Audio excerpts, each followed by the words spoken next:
आज बात करेंगे एक ऐसी उम्र की जो बिहड़ों की धूल में गुजर गई और एक ऐसी व्यवस्था की जो अब अपने दरवाजे खोलकर इंतजार कर रही है। आज की कहानी किसी हिंसा की नहीं है। आज की कहानी एक 57 साल के शख्स की है जिसका नाम है विकास उर्फ सुदर्शन। नमस्कार, मैं जर्नलिस्ट ललित मुखर्जी। जरा ठहरिए और गौर कीजिए उस साल पर 1985। यह महज एक कैलेंडर की तारीख नहीं थी, यह एक बदलते हुए हिंदुस्तान की करवट थी। दिल्ली के तख्त पर एक युवा प्रधानमंत्री राजीव गांधी कंप्यूटर और 21वीं सदी का सपना देख रहे थे। पूरा देश आधुनिकता की एक नई रफ्तार पकड़ने को बेताब था। मध्यम वर्ग के घरों में रंगीन टेलीविजन अपनी जगह बना रहे थे। सड़कों पर मारुति 800 अपनी धमक दिखा रही थी और इसरो अंतरिक्ष में नए भारत की इबारत लिख रहा था। एक तरफ देश अंतरिक्ष और तकनीक की ऊंचाइयों को छूने की तैयारी कर रहा था, तो दूसरी तरफ उसी भारत के एक कोने में तेलंगाना के वारंगल का एक नौजवान जिसका नाम मुप्पिड़ी साईबाह था, एक अलग ही क्रांति के सपने बुन रहा था। जब पूरा देश 21वीं सदी की ओर भाग रहा था, तब विकास उर्फ सुदर्शन ने अपने पांव पीछे खींच लिए। उसने विकास की उस मुख्य धारा की बस छोड़ दी और हाथ में बंदूक लेकर जंगलों के उन पगडंडियों पर निकल गया जहां वक्त ठहर सा जाता है। साहब सोचिए, 1985 से लेकर साल 2026 तक का सफर, पूरे 41 साल। इस दौरान भारत ने आर्थिक उदारीकरण देखा, डिजिटल इंडिया देखा, मोबाइल क्रांति देखी और चांद पर तिरंगा फहराते हुए देखा। लेकिन विकास ने इन 40 सालों में सिर्फ पेड़ों की छांव बदली, पुलिस की गोलियों की आवाज सुनी और उन विचारधाराओं को ढोया जो धीरे धीरे वक्त के साथ धुंधली पड़ती गई। साहब, 41 साल, एक इंसान की आधी से ज्यादा जिंदगी।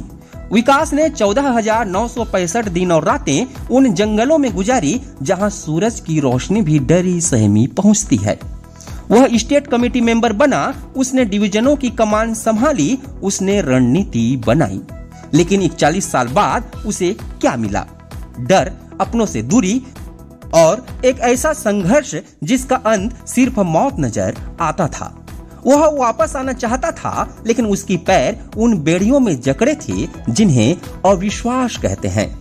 जिस नई दुनिया की तलाश में वह 1985 में निकला था, वह दुनिया बाहर की सड़कों पर तो बन गई, लेकिन उन जंगलों के भीतर सिर्फ सन्नाटा और मौत रह गई। आज 40 साल बाद जब वह बाहर आया, तो वह उसी आधुनिक भारत के संविधान को चूम रहा है जिसे वह 1985 में पीछे छोड़ गया था। विकास आत्मसमर्पण करना चाहता था, सरकार की अपीलें उस तक पहुंच रही थी, पुनर्वास के वादे उस तक पहुंच रहे थे, लेकिन वह डरा हुआ था। उसे एक ऐसी आवाज की तलाश थी जो सच बोलती हो। और यहीं पर काम आई बस्तर के पत्रकारों की निष्पक्षता।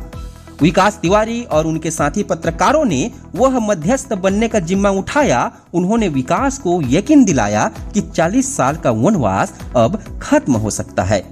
पत्रकारों ने सरकार और विकास के बीच भरोसे का वो पुल बनाया जिस पर चलकर आज यह खूंखार इनामी नक्सली एक आम आदमी की तरह सरेंडर करने को तैयार हुआ। देखिए इस दृश्य को। 40 साल तक जिस AK-47 को उसने अपने सीने से लगाकर रखा, आज उसे छोड़ दिया। जो हाथ कभी ट्रिगर पर होते थे, आज उनमें शांति का प्रतीक लाल गुलाब है। यह समर्पण सिर्फ एक व्यक्ति का नहीं है, यह 40 साल के एक खूनी दौर का समर्पण है।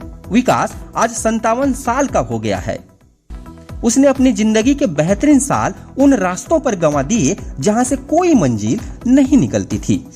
लेकिन आज वह खुश है कि कम से कम अपनी जिंदगी की शाम वह अपने गांव की मिट्टी और परिवार के बीच गुजार पाएगा। नमस्कार।